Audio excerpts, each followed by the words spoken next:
வணக்கம். நகைக்கடை அதிபர் சபரி சங்கர். என்னமோ போலாம் உள்ளே போகிறவன் பூரா சங்கர் சங்கர்னே வருது, என்னன்னு தெரியல. நகைக்கடை முதலாளி சபரி சங்கருங்கிறவர் கைது பண்ணியிருக்காங்க.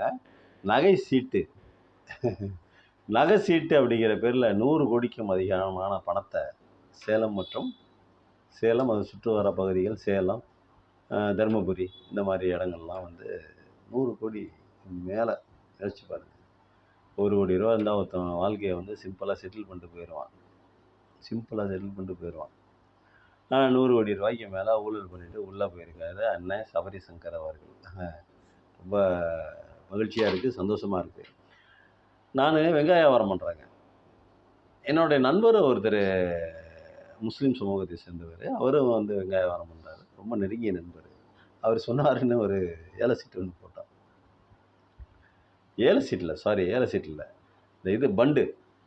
மாதம் 1000 ரூபா கட்டணும்னா 12,000 வருதுங்களா, 14,000 தருவாங்க 2 வருஷம் கழிச்சு. என்னமோ அந்த பணத்தை போட்டு நம்மளால் 2,000 ரூபா நம்மளால் சம்பாதிக்க முடியாது அப்படிங்கிற சூழ்நிலை இருக்கிற மாதிரி நம்ம கொண்டு போய் அவங்கள்ட்ட கொடுத்து விட்டு, போன தீபாவளிக்கு எல்லாம் கொடுத்தாங்க. இந்த கடைசி தீபாவளிக்கு சொதப்பி விட்டாங்க. பணம் தரல. அந்த 7 2 சீட்டு போட்டதில் 7 14,000ங்களில் 14,000 மட்டும்தான் வந்துச்சு ஒழிய, இன்னொரு 14,000 அப்படியே நின்று போச்சு. எனக்கு அதில் வர வேண்டிய அமௌண்ட்டு எனக்கு 7,000, அவருக்கு 7,000 வரணும். 2 பேரும் சேர்ந்து போட்டதுனால அவருக்கு 7,000 நின்று போச்சு, என்னோட 7,000 நின்று போச்சு. இதே மாதிரி தாங்க எல்லா ஊர்களிலும் நகை சேமிப்பு திட்டம் மாதம் ஒரு 1,000 ரூபா 2,000 பணம் கொடுக்குறது. அந்த பணத்தை வாங்கி வச்சுக்கிட்டு அன்னன்னைக்கு தேதி வர வச்சுக்கிட்டே வருவாங்க. வருஷம் முடிஞ்சதுக்கப்புறம் போய் பார்த்தீங்கன்னாக்கா, அன்னைக்கு தேதிக்கு என்ன தங்க விலையோ அந்த தங்க விலைக்கு தங்கத்தை கொடுத்துட்டு பாக்கிய பணத்தை வாங்கிட்டு தங்கத்தை கொடுப்பாங்க. இவங்க மாதம் 1,000 ரூபா 12,000 கட்டியிருக்காங்கன்னு வச்சுக்கங்களேன். வட்டி அதுன்னு சொல்லி ஏதோ ஒரு 500 1000 தருவாங்கன்னு வச்சுக்கோங்களேன். அதையும் வாங்கிட்டு மேற்கொண்டு நீங்கள் நகைக்கு பணம் போட்டு தான் எடுக்கணும். நகை சீட்டு போட்டிங்க அப்படிங்கிறதுனால அந்த 12,000 ரூபா பணம் ஏதோ நிற்கும். இல்லை மாதம் 5,000 ரூபா கட்டினா கூட 15 50 15 60,000 பணம் இருக்குமே தவிர, அந்த பணம் நீங்கள் கட்டினதுக்கு அந்த வட்டியோடு சேர்த்து வருமா அப்படிங்கிறது வராது. அன்றைக்கும் போய் நீங்கள் அன்னைக்கு என்ன விலையோ அந்த விலைக்கு இந்த கையில் இருக்கிற நீங்கள் கட்டின பணத்தோட மேற்கொண்டு கையில் இருக்கிற பணத்தை போட்டு தான் நகையை எடுத்துகிட்டு வரணும். நீங்கள் கட்டிட்டீங்கிறதுக்காக வேண்டி அவர்கள் அந்த அன்னைய ரேட்டுக்கு எந்த தேதியில் கட்டினீங்க அந்த தேதியில் உள்ள ரேட்டுக்கு நகையை தருவாங்களா? தரமாட்டாங்க. இது ஒரு நல்ல வழி. இது ஒரு மொத்தமாக போய் பணம் எடுக்க கையில் இருக்காது. ஒரு 50,000 1 லட்சம் கையில் இருக்காது. அதனால் கொஞ்சம் கொஞ்சமாக ஒரு 1000 2000 போட்டு வச்சுருந்தோம் அப்படின்னா, ஒரு வருஷம் 2 வருஷம் கழிச்சு நம்ம போய் அந்த பண்டு எடுத்து நம்ம அந்த காசில் நகை எடுத்துகிட்டு வந்துடலாம் அப்படிங்கிற மாதிரி. இனிமேல் நீங்கள் எப்படி நகை சீட்டு போட்டாலும் இனிமேல்லாம்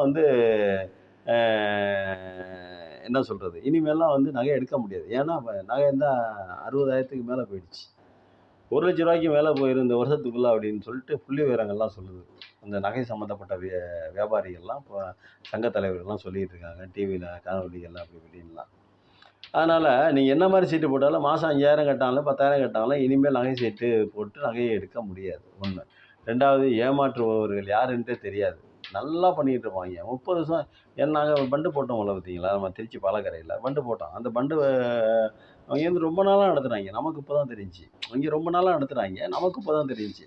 நம்ம போய் கட்டின நேரம் கரெக்டாக 2வது வருஷம் மாட்டிக்கிட்டோம்.